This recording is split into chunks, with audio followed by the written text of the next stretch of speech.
Hello everyone, I am Akash and welcomes you on Inforce Study.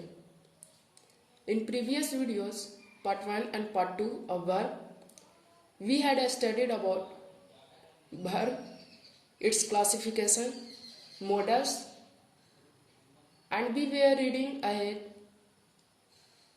uses of several models. Then in part 2, I have discussed about may, might, must, can, could, usages in sentences. हमने ये देखा था कि can और could को हम किस तरह से यूज करते हैं, मे के लिए पॉसिबिलिटी क्या होता है, माइट के लिए पॉसिबिलिटी क्या होता है, और मस्ट हम किस पॉसिबिलिटी के लिए यूज करते हैं। So on further, today's topic is use of shall and will. तो देखिए, shall generally we use it with I and we. Will is used with all subjects except I and we. तो देखिए, जब बचपन में हमें यह पढ़ाया जाता है कि I और we के साथ shall का ही यूज होता है और डिफरेंट सब्जेक्ट्स के साथ will का यूज होता है। तो देखिए, यह लोअर सेक्शन के लिए एक हद तक सही भी होता है कि इससे ज़्यादा हमें पढ़ना नहीं होता है, but on going to the higher classes we need to study about modern English. That in modern English, will is also used with I and we.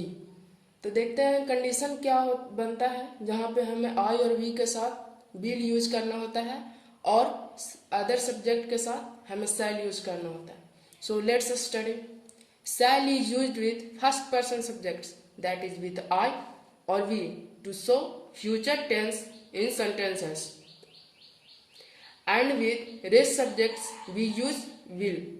तो देखिए, जब भी हमें फ्यूचर टेंस लिखना होता है या फ्यूचर टेंस बताना हो, किसी को शो करना हो, तो हम आई और वी के साथ एक जनरल वर्ब का यूज किया जाता है, जनरल मॉडल का यूज किया जाता है जो कि शैल और शैल होता है, और बाकी जितने सब्जेक्ट हुए जैसे ही, सी, इट, दे, जितने भी होते हैं उनके साथ हमें विल यूज किया जाता है।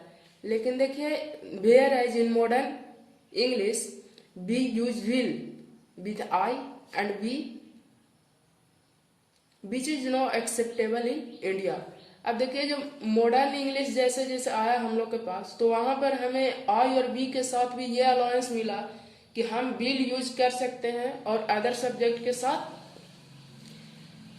And to use shall with I and be with other subjects. तो देखिए, मॉडर्न इंग्लिश आया जहाँ पे हमें आई और बी के साथ ये अलाउंस मिला कि हम विल यूज कर सकते हैं और अदर सब्जेक्ट के साथ शैल यूज कर सकते हैं। लेकिन देखिए, इसकी भी कुछ लिमिटेशंस हैं कि हम किस किस कंडीशंस में आई और वी के साथ विल यूज करेंगे और किस सेंटेंसेस के साथ हम या सब्जेक्ट के साथ हम शैल यूज करेंगे। फिर भी देखिए, ये एक्सेप्टेंस तो हमें मिल गया, लेकिन आज भी हमें इंटरोगेटिव सेंटेंसेस या क्वेश्चन सेंटेंसेस के लिए आई और बी के साथ शैल का ही यूज करना पड़ता है और बी के साथ और अदर सब्जेक्ट के साथ विल का ही यूज करना पड़ता है। फॉर एग्जाम्पल, विल आई गो, अगर हम इस तरह से लिखते हैं, आई के साथ अगर विल लगा दिए, then this sentence is wrong as we are making interrogative sentence. The rule doesn't say like that, so we have to use shall. Shall I go? This is the correct form. Although in some conditions we use shall with other subject also, as we use shall with you and third person subjects he, she, it, they. अब देखते हैं, देखिए बात तो बोल दिया कि modern English में हम लोग आई और बी के साथ विल का यूज करते हैं और अदर सब्जेक्ट के साथ विल शैल का भी यूज करते हैं। लेकिन जनरल स्टेटमेंट जो होता है, जनरल सेंटेंस फॉर्म करने के लिए, वहां पे हम लोग आई और वी के साथ शैल करते हैं और थर्ड पर्सन या यू के साथ हम लोग विल यूज करते हैं। लेकिन कहीं कहीं पर देखिए एक्सेप्शन भी है कि हम लोग किस सेंटेंस को शो करने के लिए आई और वी के साथ विल यूज करते हैं और किस सेंटेंस को यूज करने के लिए हम लोग यू और he, she, it, third person के साथ शैल का यूज करते हैं। So let's study further. Third person subject he she it they to show command. अगर कमांड शो करना हो, प्रॉमिस शो करना हो, थ्रेट शो करना हो, डिटर्मिनेशन दृढ़ता के बारे में शो करना हो, कंपल्सन किसी की व्यवस्था, एडवाइस अगर देना हो, तो इन सारे सब्जेक्ट के साथ हम यहाँ पे शैल का यूज कर सकते हैं। और अगर आई और वी सब्जेक्ट में रहे तो उसके साथ हमें विल का यूज करना है। अब देखिए जैसे कमांड, किसी को अगर आप आदेश दे रहे हो तो कैसे सेंटेंस बनाना होगा। यहाँ पे देखिए यू आपका second person, you shall leave the room at once, तुम अभी रूम छोड़ोगे। तो देखिए ये कोई बंदा है जो किसी को कमांड दे रहा है कि तुम अभी रूम छोड़ दो। Then this is a command and you is a not I और we first person but rather on it's a second person and with the second person here it is used verb is shall. No promise, promise आप किसी को promise करते हो कि हाँ मैं promise करता हूँ ये चीज कर दूंगा। देन इट्स वादा करना, प्रॉमिस वादा करना। You shall be rewarded.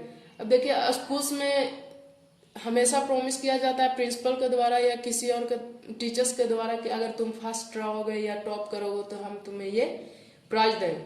तो देन यू या second person with you here is shall is used.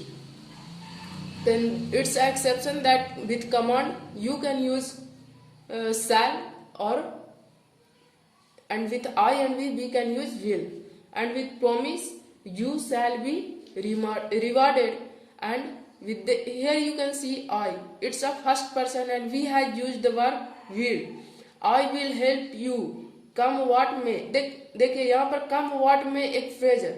Phrase come what जो मतलब कि आपके राह में चाहे जो भी हो, बुरा हो, खराब हो, मैं किसी भी कंडीशन में आपको छोड़ूंगा नहीं, ये मेरा प्रॉमिस है। So it's a I will help you come what may।